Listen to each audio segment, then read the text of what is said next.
Alors quand il m'a été demandé d'intervenir sur le droit des adolescents en santé mentale, je me suis dit, oh là, quel droit un adolescent peut-il avoir en santé mentale?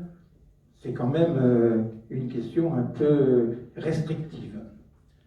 Alors je me suis dit, si je pars de l'adolescent pour essayer de définir des droits, je vais vite me retrouver dans une impasse. Alors je dis, je vais faire l'inverse. Je vais partir plus globalement de la santé mentale pour arriver à quel droit l'adolescent pourrait avoir. Parce qu'on parlait de droit tout à l'heure, mais le droit... J'ai pas le droit au micro, c'est pas vrai. J'ai pas le droit au micro. Celui-là, il marche mieux peut-être. Ouais. Voilà, merci. Oui, alors je disais donc que si je pars de l'adolescent pour définir des droits, je vais vite me retrouver dans une impasse. Alors je vais faire l'inverse. Je vais prendre la santé mentale dans sa globalité, puis voir quel droit l'adolescent on pourrait bien lui octroyer. Parce qu'en fait, on parlait de droits, mais il faut savoir qu'en général, les droits sont définis par rapport à une situation dans laquelle ces droits-là n'existaient pas. On ne fait pas un droit pour s'insérer dans une situation, il faut toujours partir de l'inverse. Quand on parle du droit à la liberté, c'est qu'à un moment donné, on en était privé. Sinon, quel intérêt de définir un droit de liberté si on n'en est pas privé? Ça n'a aucun sens. Alors voilà, pour d'abord, je vais commencer par vous faire un bref aperçu d'un article qui est paru dans le journal Midi Libre le mardi 28 septembre dernier, et le titre en était « Les chiffres de la santé mentale en Occitanie, des jeunes fragilisés ». Cette enquête était réalisée par Santé publique France, et de surcroît, ce portrait de l'Occitanie constituait une première pour cette région. Alors, quelques points significatifs de cette enquête. Chez les moins de 18 ans, le printemps dernier a été difficile avant que les indicateurs ne reviennent à la normale cet été. Chez les 11-14 ans, plus 46% de passages aux urgences en mars et plus 50% en mai.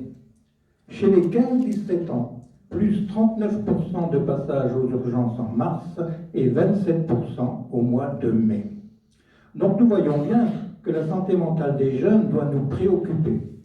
Mais, et c'est un peu, je dirais, le sens de cet après-midi, mais aussi il va de soi que les jeunes aussi doivent se préoccuper de leur santé mentale.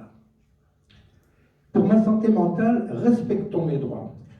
C'est le thème de cette 32e édition des Semaines d'information sur la santé mentale. Et il me paraît important de relire ce passage de l'argumentaire de Cécisme. Je cite. Notre état de santé mentale varie tout au long de la vie, en fonction de différents facteurs, biologiques, psychologiques, familiaux et sociaux. La dimension sociale dépend notamment de notre environnement et de la société dans laquelle nous évoluons. Dans notre société, chaque personne a accès aux mêmes droits universels et les institutions doivent en garantir le respect. La citoyenneté relève donc à la fois d'une responsabilité individuelle et collective. En tant que citoyenne ou citoyen, puis on rejoint un peu ce que vous avez dit en introduction, j'ai le droit à la santé, à la sécurité et au respect de mes libertés individuelles. Lorsque ces droits sont bafoués, lorsque j'ai subi des discriminations, ma citoyenneté est liée et ma santé mentale peut en être perturbée. Les personnes concernées par les troubles psychiques sont souvent confrontées à la stigmatisation, ce qui accroît les risques de violation de leurs droits, notamment par des actes de discrimination. Lutter contre les discriminations et garantir le respect des droits, c'est reconnaître et promouvoir la pleine citoyenneté de chaque personne, quel que soit son âge, son état de santé ou son handicap. Fin de citation. Garantir le respect des droits. Reconnaître la personne, quel que soit son âge. Cet objectif me semble simple en apparence. Les acteurs dans le champ de la santé mentale peuvent élaborer différentes politiques pour l'atteindre. Cela est méritoire, mais parfois, les résultats escomptés ne sont pas à la hauteur des attentes. Du coup, se pose la question de la pertinence des décisions prises pour garantir le respect des droits reconnaître la personne, quel que soit son âge, et j'ajouterai, quelle que soit sa condition sociale. Ce qui est un peu compliqué dans la santé mentale, et aussi dans d'autres domaines de la santé plus globalement, c'est la liberté de la personne à consentir aux soins ou pas. Déjà, Hippocrate, au 5e siècle avant Jésus-Christ, disait, je cite, « Si quelqu'un désire la santé, il faut d'abord lui demander s'il est prêt à supprimer les causes de sa maladie. Alors seulement, il est possible de l'aider. » Ceci est valable également pour les adolescents. Si les adolescents ne sont pas prêts, effectivement, à essayer de supprimer les causes de leurs problèmes, il sera impossible de les aider.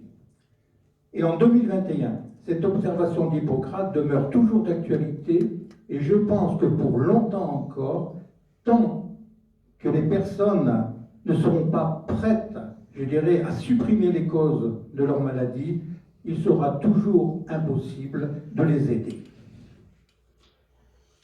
Avant d'aborder les droits plus spécifiques pour les jeunes, et en particulier pour les adolescents, il me paraît important de porter à votre connaissance les recommandations de l'OMS, Organisation mondiale de la santé, à ses États membres, recommandations qui ne sont pas très vieilles puisqu'elles datent du 22 juillet 2021.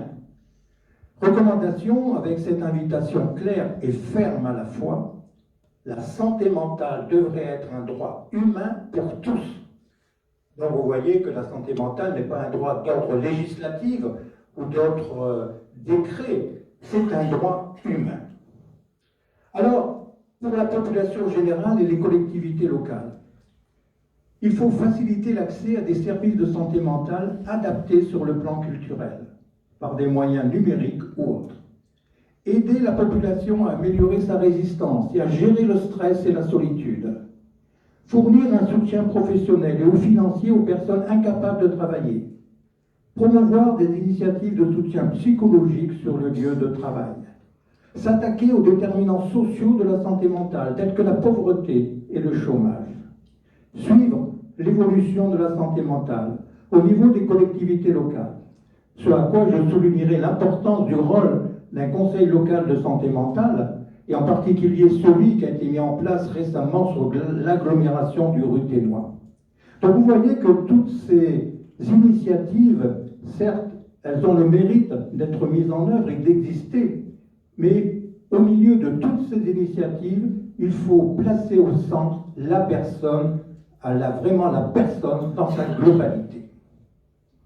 Alors pour les groupes vulnérables, et en particulier celui qui nous concerne aujourd'hui, apporter plus de soutien de la collectivité aux adolescents et aux jeunes adultes. Renforcer la promotion de la santé mentale dans les écoles et dans les universités. Et apporter aussi un soutien pédagogique pour un rattrapage scolaire. Effectivement, lorsque nous avons des jeunes et des adolescents qui, sur le plan santé mentale, il y a quelques défaillances, il est net qu'il y a une certaine lenteur à participer au cours. Et donc, il leur faut apporter à ce moment-là un soutien pédagogique. À titre d'information, confortant ce souci de la santé mentale chez les jeunes, Santé publique France, avec l'appui des ministères chargés de la santé et de l'éducation nationale et des acteurs agissant auprès des enfants et des jeunes, lancera au printemps 2022 une enquête nationale sur la santé mentale des jeunes enfants. Donc vous voyez combien le sujet devient préoccupant. L'objectif de cette opération est de mesurer et de suivre dans le temps l'état de santé mentale chez les enfants, pour décrire les différentes dimensions de la santé mentale, identifier les circonstances, les déterminants, l'impact sur le bien-être ou la qualité de vie. Sans attendre les résultats de cette enquête nationale, les jeunes, et plus précisément les adolescents, nous pouvons d'ores et déjà essayer de les écouter. Moi, ado, ma santé mentale, j'en parle. Le premier droit de l'adolescent est justement d'être non seulement en droit de le faire, mais aussi en droit de trouver des oreilles attentives et soucieuses pour l'écouter. s'il ne peut en parler de sa propre initiative, car il n'est jamais facile d'évoquer des sensations de mal-être sur le plan mental. L'adolescent doit avoir la possibilité de s'appuyer sur des ressources. Il est important d'expliquer aux adolescents que leur bien-être peut dépendre des divers environnements, scolaires, familiales, activités sportives, etc., et non seulement. Vous savez, un adolescent peut manifester un bien-être au sein de la famille, mais lorsqu'il est à l'école ou au collège, là, il peut être dans une situation de mal-être. Donc il faut qu'il puisse en parler, que lorsqu'il est chez lui, cela semble aller bien, mais lorsqu'il est au collège, cela ne va pas. Eux-mêmes, c'est-à-dire les adolescents, peuvent se préoccuper de leur bien-être, se faire entendre s'ils commencent à sentir des soucis que certainement ils auront beaucoup de difficultés à les définir. Ces soucis sont-ils d'ordre physique, ce qui vient souvent au premier abord? Sont-ils plutôt d'ordre mental, ce qui est moins évident à discerner? Sur le plan de la santé mentale, les adolescents ne reçoivent pas toujours l'aide dont ils auraient besoin. L'entourage familial, et ce qui est normal, n'est pas familier avec des signes précurseurs de ce type de difficulté. Dans ce domaine, que ce soit pour les adultes ou chez les jeunes, le milieu familial n'est pas préparé à détecter les troubles inhérents à la santé mentale. Or, nous savons depuis de nombreuses années que plus les problèmes sur le plan de la santé mentale sont détectés rapidement, au plus jeune âge, plus il y a de probabilités que les adolescents retrouvent un équilibre dans un délai plus raisonnable et aussi acceptable pour les familles. Alors, pour répondre à ce droit de tout adolescent d'être écouté, quand et comment parler à l'adolescent? En famille, quand tout semble aller bien, on ne parle pas de santé mentale. Pourtant, les proches doivent répondre présents quand ils sentent que leur adolescent désire aborder ce sujet. Mais les proches doivent aussi répondre présents quand ils constatent par eux-mêmes que l'adolescent est dans soit une période de stress, ou soit dans une période où il montre sans trop les définir des pensées négatives sur lui-même. Alors, comment aborder la conversation? Notre santé mentale est une composante importante de notre santé globale. Au même titre que la santé physique, la santé mentale peut se détériorer comme la santé physique. Pour la santé physique, pas de souci. On sait à qui s'adresser, le médecin. Mais pour la santé mentale, la réponse à la question à qui s'adresser n'est pas aussi évidente.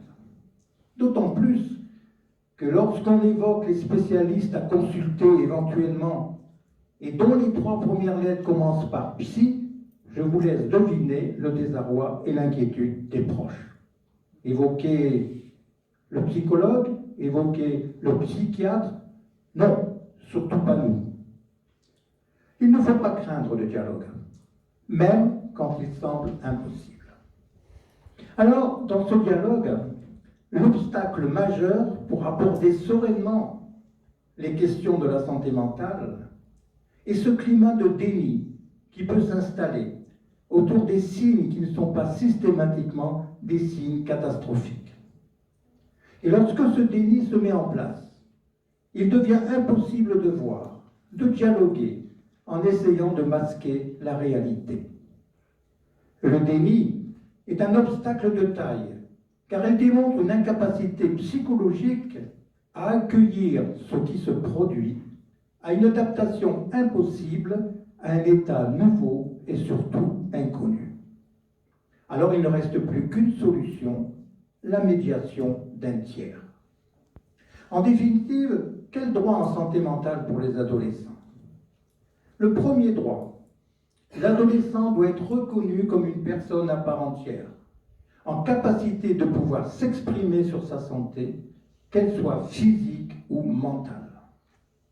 Du coup, Le droit qui suit est celui de pouvoir parler de sa santé mentale, même si bien entendu les termes santé mentale peuvent effrayer. Quand un ressenti de mal-être se fait sentir, même si cela se produit de façon ponctuelle, l'adolescent doit le dire et doit pouvoir le dire et doit pouvoir être entendu. Si sa santé mentale le préoccupe, qu'il en parle, qu'il n'hésite pas à demander de l'aide. En agissant ainsi, les problèmes peuvent être pris à temps avant qu'ils ne s'aggravent. En parler, certes, mais à qui? Avec les parents, cela n'est pas toujours facile, et cela se comprend. Une santé physique altérée, endommagée, cela peut se voir à l'œil nu, si je puis le dire ainsi. Une santé mentale perturbée, cela se ressent par celle ou celui qui en est atteint. Mais le monde extérieur, y compris les plus proches, ne peuvent pas le percevoir nécessairement. En parler, certes, mais pour cela, il faut avoir un tant soit peu de courage de la part de l'adolescent. Car je suis désolé de le répéter, mais il est plus facile de dire « j'ai mal au ventre » que « je ne me sens pas bien dans ma tête ». En conclusion, le droit essentiel pour un adolescent perturbé dans sa santé mentale, sans pour autant lui assurer qu'il n'aura pas forcément de suite les réponses aux questions qu'il posera, c'est le droit à une écoute attentive, sans jugement. Le rassurer qu'il n'est pas le seul adolescent à devoir parler un jour de sa santé mentale. Pour les adolescents aussi, la santé mentale reste avant tout un droit humain. Et bien entendu, le lieu dans lequel l'adolescent sera peut-être le plus à l'aise, c'est assurément cette maison des adolescents. Et pour cela, je vais laisser la parole à M. Pereira. Je vous remercie pour votre attention et votre écoute.